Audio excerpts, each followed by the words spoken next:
On April 30, 2005, the California National Guard's 9th Civil Support Team, or CST, conducted a Homeland Security full-scale exercise known as Unified Independence 2005, or UI05.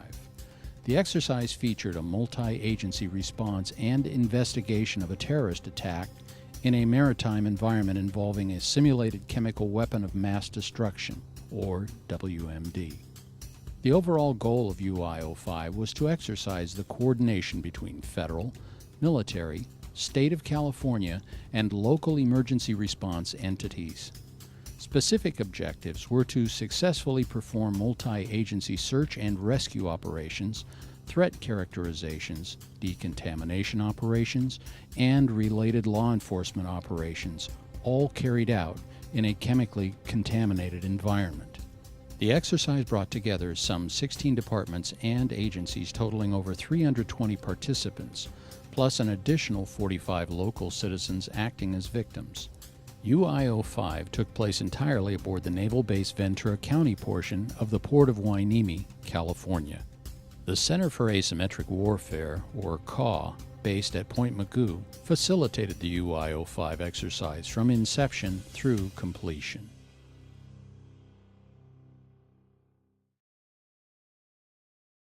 Three separate scenarios were played out.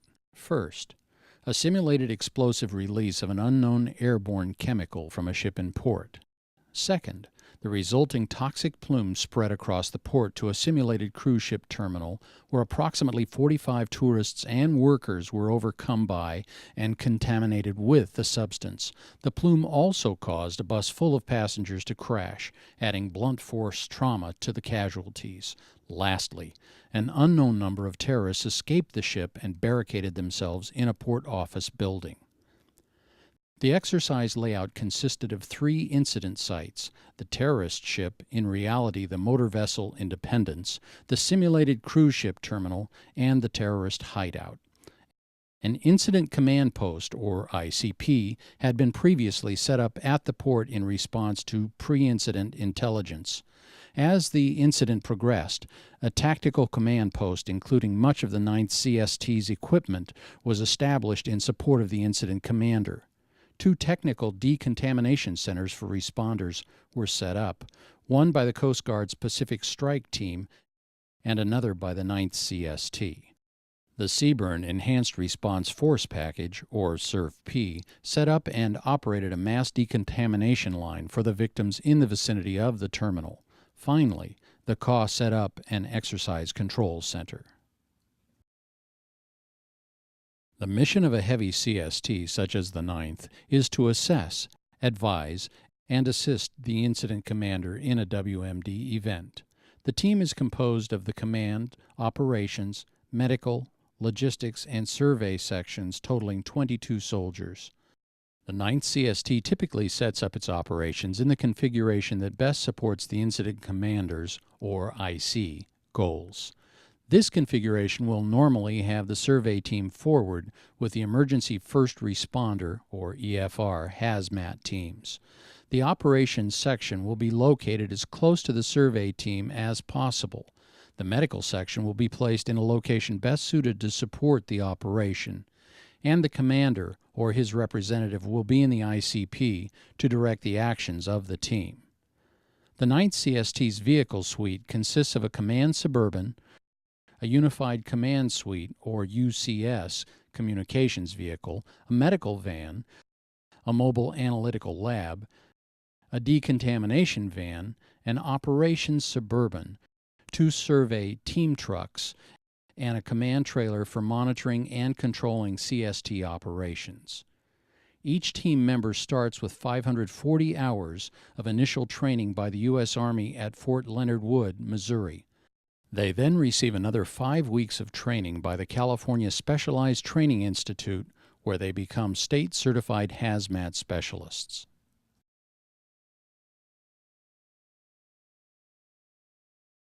The CST survey team is comprised of 8 soldiers, a survey team leader, a recon NCO, and 2 team chiefs with 2 team members on each team. The survey team practices on a daily basis in sampling, recon, and sustained operations. Prior to downrange operations, the 9th CST will conduct an entry brief which will define the incident commander's objectives, cover operations safety, and any additional information to support the entry.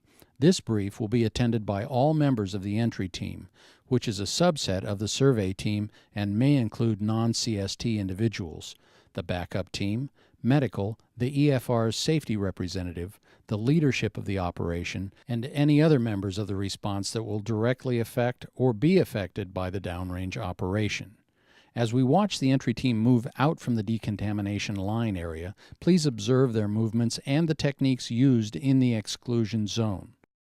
The suits they are wearing are environmentally sealed to protect them from chemical and biological contamination. On an average sunny day, the inside of these suits can reach temperatures of over 100 degrees. For this reason, the 9th CST uses an unsuited safety person who walks with the entry team during all training events. Inside the suit, the entry team member is wearing a supplied air-breathing apparatus known as a rebreather. This device will allow the soldier to remain in the suit for up to 4 hours. However, for safety purposes, in-suit time will be limited to 90 minutes in order to accomplish the mission. As the entry team approaches the suspected lab, the team members will use various instruments, including improved chemical agent monitors, photoionization detectors, and radiation detection monitors to identify and verify the safest entry path possible. While the entry team moves through their procedures, note that the operations team is monitoring, tracking, and logging all the movements and happenings of the entry team. At the same time, the modelers are producing new plume models based on the information coming back from the entry team. The plume models provide vital information to the IC as they update and predict the size of the incident. As the entry team progresses, the commander keeps the IC informed of the team status as well as planning the next entry, deciding what to do next, and keeping the team moving forward to achieve the IC's goals.